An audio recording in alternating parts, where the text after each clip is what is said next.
Bonjour à tous. Aujourd'hui, j'aimerais vous parler de cette sensation qui est de savoir qu'on est désiré, qu'on est aimé par quelqu'un.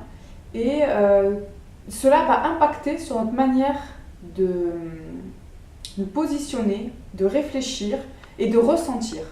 Euh, C'est-à-dire, quand on sait que quelqu'un est attiré par nous, qu'il nous aime, je remarque que souvent, cela a un impact considérable sur notre ressenti. C'est-à-dire que ça va un peu biaiser ce qu'on aurait initialement éprouvé pour cette personne si on ne savait pas ce qu'elle ressentait pour nous.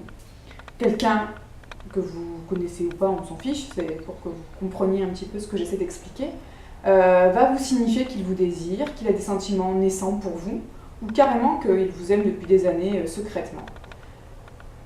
Je pense que votre manière de voir cette personne va changer et de ressentir ce que vous pensiez ressentir pour cette personne va aussi se modifier.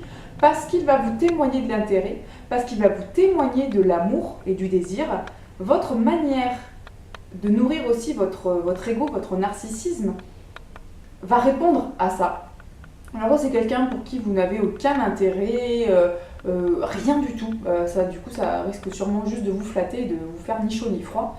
Mais si c'est quelqu'un pour qui vous avez une attirance physique légère ou des points communs que vous partagez, je pense que ça va impacter de manière un peu plus prononcée que ce que vous imaginez, le fait juste qu'on vous témoigne de l'intérêt. Et je suis assez fascinée par ce phénomène humain que je retrouve énormément, où on est biaisé, où le sentiment de l'autre, l'intérêt de l'autre qu'il a pour nous ou qu'elle a pour nous, va venir vraiment entacher le sentiment que nous développons dans la relation. Et donc, pour les personnes qui sont cruellement en manque d'amour, qui sont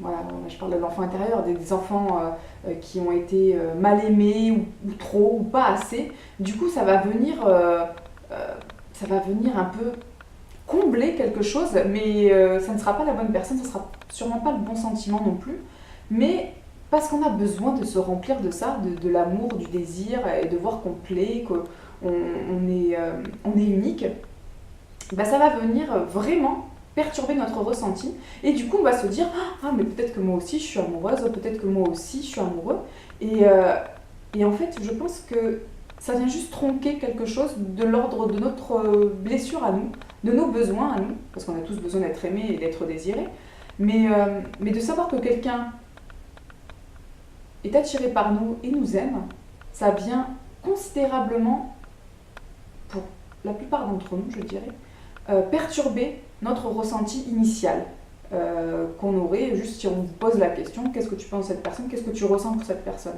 On dirait je l'apprécie, cette personne me fait rire, c'est un bon copain, c'est une bonne copine. Maintenant si on fait le test de se dire voilà, cette personne elle ressent ça pour vous, elle vous trouve exceptionnel, elle vous aime, elle nourrit des sentiments amoureux pour vous, elle vous désire plus que tout. Je pense que nous aurions, pour la plupart évidemment, modifier notre réponse si nous avions commencé par ce test-là. Et c'est une vidéo juste pour la réflexion, là il n'y a pas de conseil. C'est de prendre conscience de ça, de si la personne n'avait pas témoigné de sentiments à votre égard, est-ce que vous vous seriez positionné différemment? Est-ce que ça aurait eu un autre impact dans votre vie? Et je parle aussi des personnes qui sont en couple et qui ont envie de quitter quelqu'un, et parce que l'autre aime, on a du mal à quitter parce qu'il y a notre narcissisme, notre ego, notre besoin d'être aimé qui est valorisé par ce regard amoureux. Et du coup, on va faire traîner la séparation parce qu'il y a quelque chose de « ah oui, mais quand même, il m'aime ou elle m'aime, c'est trop mignon, moi j'ai du mal à lui faire du mal. » Et en fait, c'est à soi qu'on n'a pas envie de faire du mal. On n'a pas envie de perdre ce qui nous nourrit, même si la relation n'a pas lieu d'exister et est malsaine. Donc voilà, c'est une vidéo pour réfléchir un peu à ça, qui est assez compliquée et que j'observe de plus en plus et que je pense est assez commun comme sujet. Voilà. Je vous remercie de m'avoir écouté, je vous dis à bientôt. Au revoir.